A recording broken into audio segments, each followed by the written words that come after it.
Welcome back to Newsmaker Live, and thank you for staying tuned. We're talking U.S. presidential elections and the implications for St. Lucia and the rest of the region.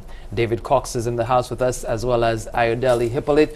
Thank you again for joining us. And before we went to break, you made the point that the U.S. is a declining power. We don't see the might of the U.S. being shown or demonstrated around the world as you used to see in the past, and I'm sure that David will not agree with you totally about that. Yes. I think it's a matter of perspective. I think I have a slight disagreement with Ayodele on this point. I still think the United States, make no mistake, is still the world's only superpower. Militarily, it is far in excess of any other country, more powerful, more and much better equipped than any other country. The United States population is only 340 million. Its economy is still somewhat almost 10 times the size of the Chinese economy. It is still tremendously influential geopolitically, and the developments of the United States, who gets elected as president, the decisions that are made by entrepreneurs there still has a tremendous impact, particularly in certain areas like, for example, in technology. Think about what happens when a new iPhone is launched. It doesn't just affect the US economy, it affects economies across the globe. So I think the United States, in my mind, is unequivocally still an incredibly powerful nation. I do agree with Ayodele, though, that we are witnessing something interesting at this point in its history, in that I think it's at the cusp of something very, it is at a cliff, in a sense, that if the United States is unable to resolve its internal divisions, what we're seeing is a polarization of America in a way that I think has never happened before. And it is deepening polarization, deepening ideologues and ideology, etc. I think if that happens and they're unable to resolve that issue, then we could be witnessing a country on the verge of taking the first steps towards its own, eventual demise. It won't happen, probably within our lifetimes. But if it doesn't resolve these issues, it could very well go over that cliff. And that's why that election was so important, I think. And it tells us, we learned a lot about the United States last night. We learned a lot. I think we learned that it is deeply politically divided. We learned that it is racially divided, still very, very racially divided. Obama won only 38% of the white vote. Romney won nearly 60% of the white vote, and yet what Obama was able to win the election because gays, blacks, Latinos, Asians, and women and young people voted overwhelmingly in favor of it. So the United States is divided along racial lines, along political lines, and what that means is that governing for someone like Obama is going to be extremely difficult.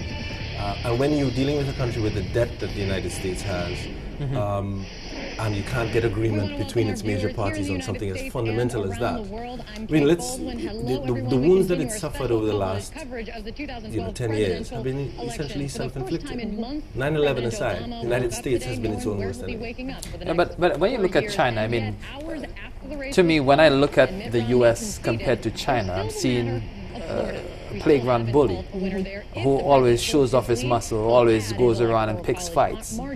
But then there's this other guy in the yard who does not say anything. Exactly. He does not get into trouble. And that came out in the debates because China was sort of a punching bag between the two candidates, and that's why David and I can talk about this in more detail. But for me, America is losing a bit of its ground because of China's might, because of how much America owes China, because of China's sort of refusal to back down in terms of the trade war that's going on. And China is not showing off its entire arsenal. That's the thing. America is showing off everything it has. Yeah, I will do this, I'll do that. But China is just keeping its peace, holding its corner. And even in terms of just as an example of what I'm saying, and we don't have to dwell on this too much, but in terms of what's happening in Syria, and how even the UN Security Council, how Russia and China have just refused to, and America has tried to lead, has tried to say, but you know, there's just this sort of wall of, no, we're not going to, even though it's the right thing to do, the humanitarian thing to do and so on, it's almost like the US is not able to lead on certain global issues anymore.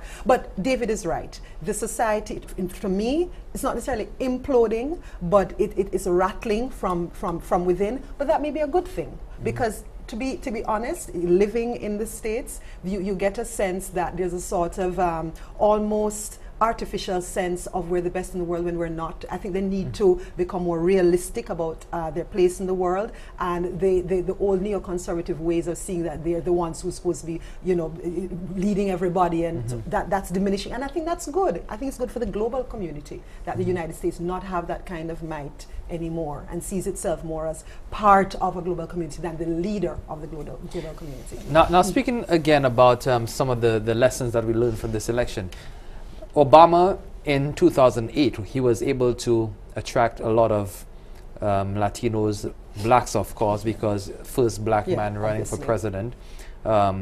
He was also able to attract women, and in particular youth. Young people traditionally did not vote. That's right. But he was able to galvanize the support, and probably that stems from his grassroots movements in Chicago, in the streets of Chicago. An exceptionally and very inspirational. He's an exceptional, inspirational figure, and that's part of his appeal as a politician, is that he connects to young people, and he's able to inspire young people to become interested in the political process. And I think that's part of his success. I think the election last night is a watershed I mean, it's a benchmark moment, a very, very important moment in American history and indeed in the world history, but in particular in United States history. Just think about the dynamics of what happened last night. Last night you had in Romney an establishment candidate, rich, white, old. Rich, white, old men have been running successfully for president since you know, the United States was created. And Romney epitomizes old American establishment. He epitomizes old money, he epitomizes the power on Wall Street, he epitomizes all of those old entrenched interests that have guided and run America the last 50 years. And he won. He did better than McCain with whites. He did better than McCain in a number of instances, actually. He did. And yet he still lost. And the reason he lost, as we said earlier, was because the so-called Obama coalition, we had for the first time essentially a group of different minorities coming together to say to the American establishment, you are no longer able to impose your view on the world and on us. You can no longer determine for us what our destiny will be.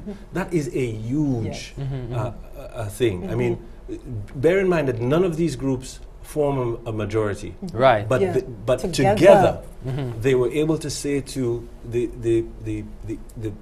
to this old, white, determined establishment America that you are no longer in charge. American politics is never going to be the same. I agree. And of course, for the second time, you would think that there would be that not euphoria, but you get caught up in the emotion of a black man being competing for the White House in 2008. But then Obama is really the antithesis of what an American leader is, you know, describing what you did a while ago. And for him to do it a second time was truly amazing. The issues now that were in play, you have the economy, you have immigration reform. Taxes, that was huge. Taxes, big huge. Things. Yes. How much did those different issues play in the outcome of the election? Okay, no, I'll answer, but just quickly, Obama also won that election because of his ground game. Strategy, huge, yes. huge. Because I participated a bit. I gave a little something, and I also participated in the social media. I joined their conversations. So you see the bias seeping in. You see the bias seeping. No, I'm not a U.S. citizen. I couldn't vote, but I wanted to make sure that I did. I'm a resident, and I want to make sure that. Yes. Quickly before you go to break. So make that point. So very quickly, he won that on the ground. Okay, it was a matter. They were relentless. That Obama campaign was relentless. Clinton. I would get emails. We'd be invited to social media hangouts to get updates on the campaign. I mean, door to door, they had bus trips free. You could take a weekend, go to Pennsylvania, campaign, they bring you back. I mean, they were just, so listen, this was not just about the issues, this was about work and the grind. So and when we come back, we can talk a bit more of the issues. Yes. But it was really the work that was put in. But this is, I mean, a campaign, but Obama, what he did, what he has been doing since 2006, 2007 is a movement. That's right. A movement. But when we come back, we'll discuss that and other issues related to the U.S. Election. Also, the implications for St. Lucia and the wider Caribbean. Stay with us on Newsmaker Live. Will continue with David and Ayodele right after this.